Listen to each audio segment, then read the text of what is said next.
जय माता दी। नवरात्रों की आपको बहुत बहुत शुभकामनाएं। आपके और आपके परिवार पर माता रानी की कृपा हमेशा बनी रहे। आपके जीवन में खुशहाली आए, आपकी संतान को दीर्घायु प्रदान करे। आज 5वां नवरात्रा है।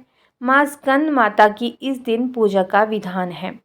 स्कंद भगवान शिव और माँ पार्वती के पुत्र कार्तिकेय का एक वैकल्पिक नाम है जो युद्ध के देवता हैं। देवी स्कंद माता की पूजा नवरात्रि के 5वें दिन नव दुर्गा के रूप में होती है। माँ स्कंद माता अपने भक्तों की रक्षा करती है।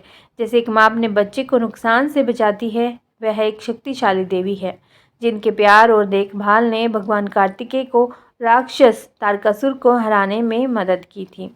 आइए नवरात्र के 5वें दिन माँ स्कंद माता की कथा श्रवण करते हैं। नवरात्रों में नौ दुर्गा के रूपों की कथा सुनना बहुत ही अनिवार्य है। आप व्रत रख रहे हैं या नहीं रख पा रहे हैं, तब भी आपको कथा सुननी या फिर पढ़नी चाहिए। इसका फल आपको बहुत जल्दी मिलता है। आइए कथा आरंभ करते हैं। बहुत समय पहले भगवान शिव का विवाह देवी सती से हुआ था। जब सती ने अपने पिता द्वारा आयोजित महायज्ञ में खुद को विसर्जित कर दिया तो भगवान शिव क्रोधित हो गए। उन्होंने सभी सांसारिक मामलों को छोड़ने का फैसला किया और गहरी तपस्या में चले गए। जल्दी ही तारकासुर नाम का एक राक्षस हुआ। उसने देवताओं पर हमला करके दहशत और परेशानी पैदा करना शुरू कर दिया। यह बड़ी चिंता का कारण था क्योंकि भगवान शिव के वरदान से तारकासुर को केवल भगवान शिव के पुत्र ही मार सकते थे। तो अन्य सभी देवताओं के अनुरोध पर ऋषि नारद ने माँ पार्वती से मुलाकात की। उन्होंने देवी सती के रूप में उनके पिछले जन्म के बारे में देवी पार्वती को सब कुछ बताया और उन्हें उनके वर्तमान जन्म के उद्देश्य के बारे में भी बताया। ऋषि नारद ने समझाया कि माँ पार्वती और भगवान शिव की एक संतान होगी जो राक्षस तारकासुर को हराएगी। भगवान शिव को यह एहसास कराने के लिए कि माँ पार्वती ही देवी सती का अवतार थी, माँ पार्वती को अत्यधिक ध्यान और तपस्या करनी पड़ी। उन्होंने अन्न जल त्याग दिया और 1000 से अधिक वर्षों तक घोर तपस्या की। अंत में भगवान शिव ने उनके समर्पण को स्वीकार किया और देवी पार्वती से विवाह करने के लिए तैयार हो गए। जब भगवान शिव की ऊर्जा माँ पार्वती के साथ संयुक्त हुई तो एक उग्र बीज उत्पन्न हुआ। हालांकि यह उग्र बीज इतना गर्म था कि अग्नि के देवता भी इसे छू पाने में असमर्थ थे। उन्होंने इसे गंगा माता को सौंप दिया, जिन्होंने तब बीज को सुरक्षित रूप से संभाला और इसे सरवन रीडों के जंगल में बो दिया। यहाँ 6 बहनों द्वारा बीज की देखभाल की गई, जिन्हें कृतिका माता के रूप में जाना जाता था। समय के साथ उग्र बीज एक बच्चे के रूप में बदल गया।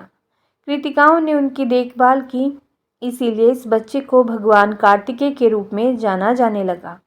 जल्द ही भगवान कार्तिकेय को देवताओं की सेना का सेनापति बनाया गया और उन्हें तारकासुर को हराने के लिए विशेष हथियार दिए गए।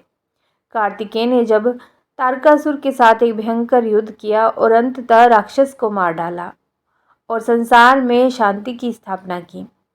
कार्तिकेय का जन्म एक गर्म बीज से हुआ था, इसीलिए उन्हें स्कंद के नाम से जाना जाने लगा, जिसका संस्कृत में अर्थ है उत्सर्जक, और उनकी माता माँ पार्वती को स्कंद माता के नाम से जाना जाने लगा।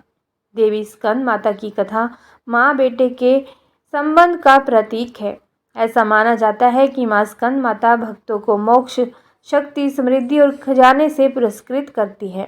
उनका आशीर्वाद दुगना हो जाता है क्योंकि जब भक्त उनकी पूजा करते हैं तो उनकी गोद में उनके पुत्र भगवान स्कंद की स्वचालित रूप से पूजा की जाती है।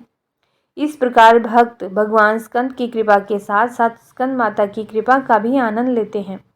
यदि कोई भक्त बिना स्वार्थ के उनकी पूजा करता है तो देवी स्कंद माता एक सच्ची माँ की तरह उन्हें शक्ति और समृद्धि का आशीर्वाद देती है। माँ पार्वती ने भगवान शिव के लिए तपस्या की और भगवान स्कंद को इस दुनिया में लाने में महत्वपूर्ण भूमिका निभाई।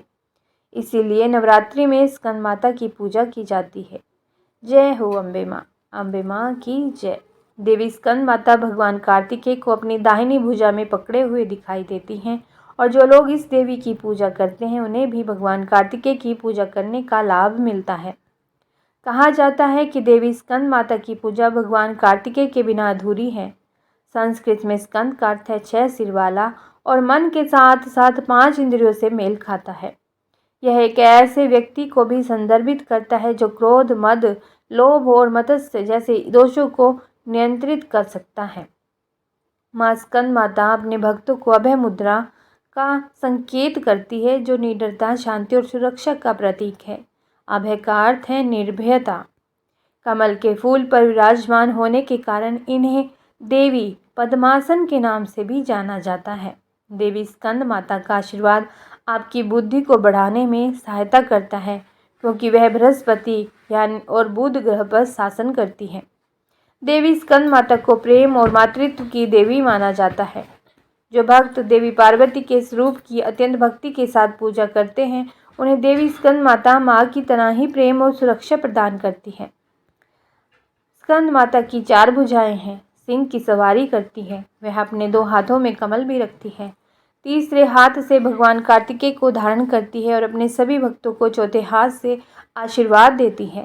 स्कंद माता का रंग शुभ्र है, जिसका अर्थ है उज्ज्वल और दीप्तिमान। इस दिन के रंग का बहुत ही सुंदर महत्व है, क्योंकि जब यह अपने बच्चों की बात आती है तो यह एक माँ की शक्तिशाली भेद्यता पर प्रतिक्रिया करता है।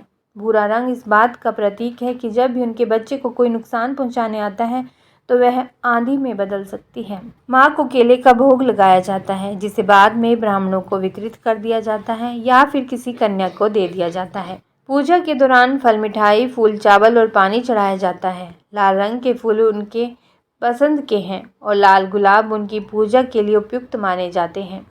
नवरात्र पंचमी को ललिता पंचमी के नाम से भी जाना जाता है। पार्वती देवी को महेश्वरी और गौरी के नाम से भी जाना जाता है। कुमार स्कंद को भगवान मुरुगन और भगवान कार्तिकेय के नाम से भी जाना जाता है। स्कंद माता का मंत्र इस प्रकार से है। सिंहासना गता नित्यम पद्मश्री तक्र द्वया सुभदास्तु सदा देवी स्कंद माता यशस्विनी। या देवी सर्वभूतेषु माँ स्कंद माता रूपेण संस्थिता। नमस्तस्यै नमस्तस्यै नमस्तस्यै नमो नमः। आइए माता का ध्यान करते हैं। वंदे वांछित कामर्थे चंद्र अर्धकृत शेखराम। सिंहरूढ़ा चतुर्भुजा स्कंद माता यशस्विनीम। ध्वलवर्णा विशुद्ध चक्र स्थितो पंचम दुर्गा त्रिनेत्रम। अभय पदम युगम कराम दक्षिण उरु पुत्र धराम भजेम। पटाम्बर परिधानम मृदुहास्या नानालंकार भूषिताम। मंजीरहार केयूर किंकिणी रतन कुंडल धारिणीम। प्रफुल्ल वंदना पल्लवधारा कांत कपोला पीन पयोधराम। कमनीय लावण्य चारु त्रिवली